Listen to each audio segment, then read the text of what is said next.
നമസ്കാരം പ്രിയമുള്ളവരെ, ജൻസികളുടെ സമരം അങ്ങനെ വിജയപരിസമാപ്തിയിലെത്തിയിരിക്കുന്നു. ബി.ജെ.പിയുടെ ഏറ്റവും മുതിർന്ന മൂന്നാമത്തെ നേതാവ്, അതായത് നരേന്ദ്രമോദിയും അമിത്ഷായും കഴിഞ്ഞാൽ പിന്നെ മൂന്നാം സ്ഥാനത്തായ വിദ്യാഭ്യാസ മന്ത്രി ധർമ്മേന്ദ്ര പ്രധാൻ രാജിവെച്ചിരിക്കുന്നു. ചില്ലറക്കാരനല്ല അദ്ദേഹം. കാരണം ഒഡീഷ പോലെ ബി.ജെ.പി അപ്രസക്തമായിരുന്നൊരു സംസ്ഥാനത്ത് ബി.ജെ.പിയെ ഭരണത്തിലെത്തിച്ചതിൻ്റെ സൂത്രധാരനാണ് ധർമ്മേന്ദ്ര പ്രധാൻ. അതിലൊന്നും യാതൊരു തർക്കവുമില്ല.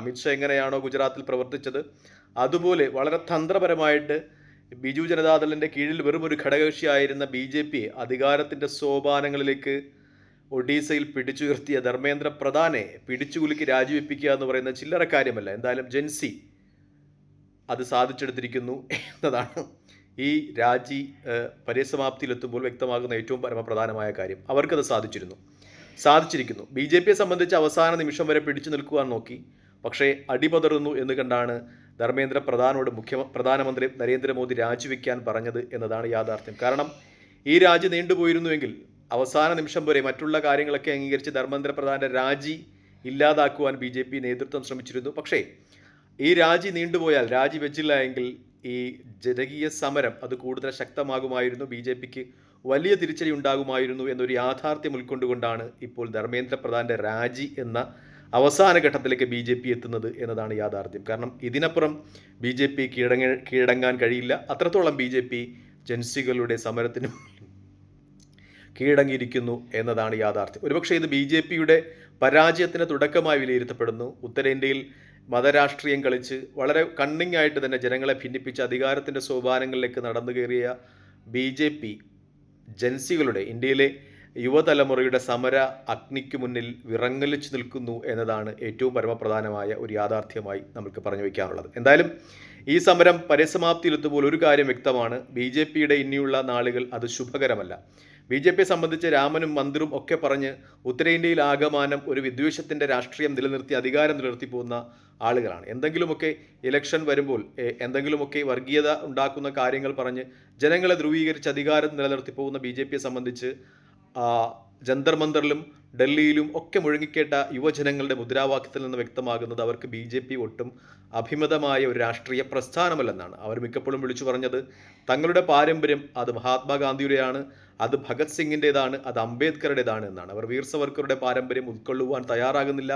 അവർ മിക്കപ്പോഴും വിളിച്ചു പറഞ്ഞൊരു കാര്യമുണ്ട്, ബി.ജെ.പിയും നരേന്ദ്രമോദിയും ധർമ്മേന്ദ്ര പ്രധാനുമൊക്കെ ഉൾക്കൊള്ളുന്നത് വീർ സവർക്കറുടെ പാരമ്പര്യമാണ്, മറിച്ച് തങ്ങൾ ഈ വിദ്യാർത്ഥി പക്ഷത്ത് നിൽക്കുന്ന ആളുകളൊക്കെയും മഹാത്മാഗാന്ധിയുടെ പാരമ്പര്യമാണ് ഉൾക്കൊള്ളുന്നതെന്നാണ് അവർ വിളിച്ചു പറഞ്ഞത്. അപ്പോൾ തന്നെ ബി.ജെ.പിയുടെ ഒരു പതനത്തിൻ്റെ തുടക്കം ഡൽഹിയിൽ നിന്ന് ആരംഭിക്കുന്നു എന്നത് വളരെ യാഥാർത്ഥ്യബോധത്തോടെ ഇന്ത്യൻ രാഷ്ട്രീയ സമൂഹം ഉൾക്കൊള്ളുന്നു എന്നതാണ് യാഥാർത്ഥ്യം. എന്തായാലും ബി.ജെ.പിയെ സംബന്ധിച്ച് ഇനി വരുന്ന നാളുകൾ അത്ര ശുഭദായകമല്ല എന്നത് തന്നെയാണ് വിലയിരുത്തപ്പെടുന്നത്. പ്രത്യേകിച്ചും ബി.ജെ.പിയുടെ സൈബർ വിങ്ങുകളൊക്കെയും പറഞ്ഞു പരത്തിയ ഒരു കാര്യമുണ്ട്. ഇന്ത്യയുടെ മുഖ്യ പ്രതിപക്ഷ നേതാവ് രാഹുൽ ഗാന്ധിയെ പറ്റി, അദ്ദേഹം പപ്പുവാണ്, അദ്ദേഹം അധികാരത്തിലെത്തിയാൽ ഇന്ത്യയുടെ കാര്യങ്ങൾ അവതാളത്തിലാകുമെന്ന്. നമ്മൾ ഒരു താരതമ്യ പഠനം നരേന്ദ്രമോദിയും രാഹുൽ ഗാന്ധിയെ പറ്റി നടത്തുകയാണെങ്കിൽ, രാഹുൽ ഗാന്ധി വളരെ കൃത്യമായിട്ട് കാര്യങ്ങൾ പഠിച്ചവതരിപ്പിക്കുവാൻ കഴിയുന്ന ആളാണ്. ഏത് പത്രലേഖൻ്റെ ഏത് ചോദ്യത്തിനും, ഏത് കൊമ്പുകുത്തിയ പത്രലേഖൻ്റെ ഏത് ചോദ്യത്തിനും കാരണസഹിതം എന്തും ഉദ്ധരിച്ച് മറുപടി പറയുവാൻ കഴിയുന്ന ആളാണ്.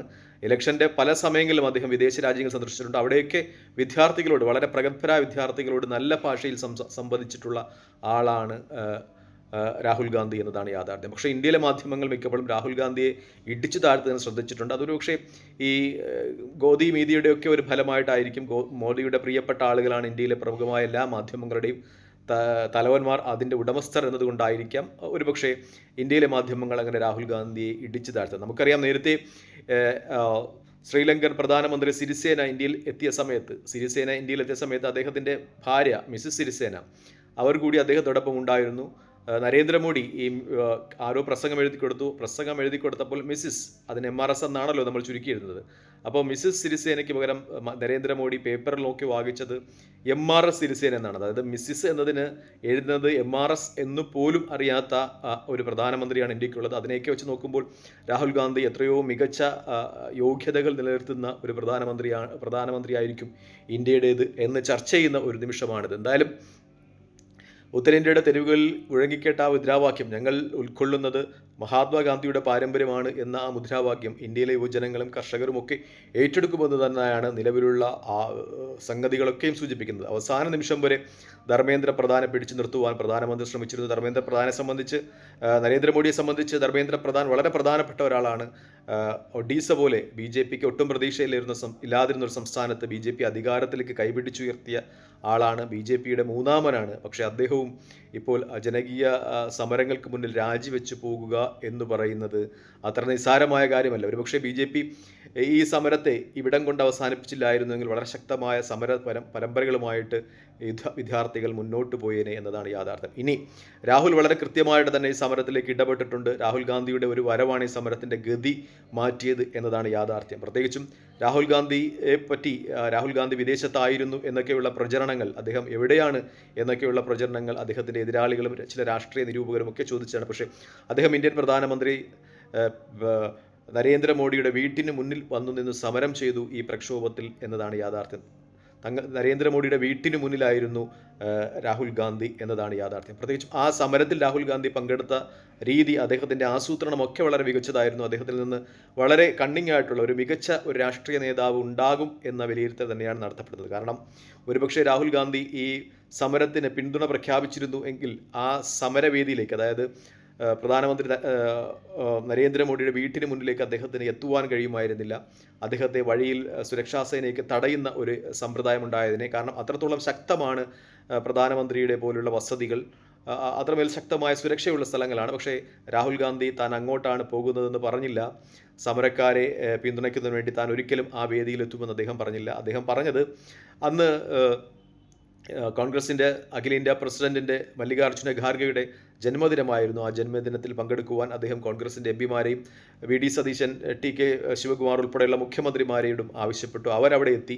അതിനുശേഷം കേക്ക് മുറി ഫംഗ്ഷനൊക്കെ കഴിഞ്ഞിട്ട് അദ്ദേഹം പറഞ്ഞു എല്ലാ MPമാരും കോൺഗ്രസിൻ്റെ മുഖ്യമന്ത്രിമാരും തൻ്റെ വാഹനത്തെ പിന്തുടരുക. അങ്ങനെ ആ വാഹന വ്യൂഹം സമരക്കാർ നിൽക്കുന്ന സ്ഥലത്തേക്കെത്തി, നരേന്ദ്രമോദിയുടെ വീടിനടുത്തേക്കെത്തി. അത് പിന്നെ വലിയൊരു ഒരു സമരമായി മാറി എന്നതാണ് യാഥാർത്ഥ്യം. ഒരുപക്ഷെ രാഹുൽ ഗാന്ധി താൻ ഈ സമരത്തിൽ പങ്കെടുക്കും, താൻ അവരെ പിന്തുണച്ചുകൊണ്ട് ആ സമരവേദിയിലേക്ക് പോകും എന്ന് പറഞ്ഞിരുന്നുവെങ്കിൽ അവിടെ എത്തുന്നതിന് മുമ്പേ അദ്ദേഹത്തെയും കോൺഗ്രസിൻ്റെ മറ്റ് MPമാരെയും ഒക്കെ അറസ്റ്റ് ചെയ്തേനെ. അങ്ങനെയാണെങ്കിൽ സമരത്തിന് ഇങ്ങനെ ഒരു ജനശ്രദ്ധ വരുമായിരുന്നില്ല, സമരം ഇത്ര വേഗം പര്യവസാനിക്കുമായിരുന്നില്ല. നേരത്തെ 10-35 ദിവസം അവിടെ സമരം ചെയ്തതുപോലെ മാധ്യമങ്ങളാൽ ശ്രദ്ധിക്കപ്പെടാതെ ജൻസികൾ അവിടെ സമരം ചെയ്യേണ്ടി വന്നതിനെ ധർമ്മേന്ദ്ര പ്രധാൻ്റെ രാജി ഉണ്ടാകുമായിരുന്നില്ല. കോൺഗ്രസ് കൂടി ആ സമരത്തിലേക്ക് വളരെ ക്രിയാത്മകമായി ഇടപെട്ടതുകൊണ്ടാണ് രാജ്യവ്യാപകമായ സമരത്തിന് ഒരു സ്വീകാര്യത ഉണ്ടായത് എന്നതാണ് യാഥാർത്ഥ്യം. അതിന് രാഹുൽ ഗാന്ധിയുടെ വ്യക്തമായ ഇടപെടൽ ഉണ്ടായി. എന്തായാലും രാഹുൽ ഗാന്ധി പ്രധാനമന്ത്രി പദത്തിലേക്ക് നരേന്ദ്രമോദിയേക്കാൾ യോഗ്യനാണെന്നൊരു ചർച്ച ഇന്ത്യയുടെ ഗ്രാമാന്തരങ്ങളിൽ ഉണ്ടാകുന്നു എന്ന് തന്നെയാണ് ഈ അവസരത്തിൽ ഏറ്റവും പ്രധാനപ്പെട്ട ഒരു സംഗതി. എന്തായാലും രാഹുൽ ഗാന്ധി അദ്ദേഹത്തിൻ്റെ രാഷ്ട്രീയ ഗ്രാഫ് ഉയർത്തുന്ന സന്ദർഭമാണിത്. ഇപ്പോൾ ഇൻസ്റ്റാഗ്രാമിലൊക്കെ നരേന്ദ്രമോദി 1 മില്യൺ ഫോളോവേഴ്സ് കൂടി എന്നൊക്കെ പറയുന്നുണ്ടെങ്കിൽ പോലും 1 മില്യൺ ഫോളോവേഴ്സൊക്കെ കൂട്ടാവുന്നതാണ്. ഇൻസ്റ്റാഗ്രാമിലൊക്കെ കളിക്കുന്ന ആളുകൾക്ക് അറിയാം, യൂട്യൂബിലൊക്കെ കളിക്കുന്ന ആളുകൾക്ക് അറിയാം. അതൊക്കെ സ്വാഭാവികമായിട്ടും നമുക്ക് പ്രൊമോട്ട് ചെയ്യാവുന്ന കാര്യങ്ങളാണ്. പക്ഷേ ജനങ്ങളുടെ ഇടയിലുള്ള നരേന്ദ്രമോദിയുടെ ഗ്രാഫ് താഴ്ന്നു എന്ന് തന്നെയാണ് വ്യക്തമാകുന്നത്. തൽക്കാലം ഈ വീഡിയോ ഇവിടെ വാങ്ങിയിട്ട് മറ്റു വീഡിയോ കാണുന്നവർ നന്ദി, നമസ്കാരം, ജയ് ഹിന്ദ്.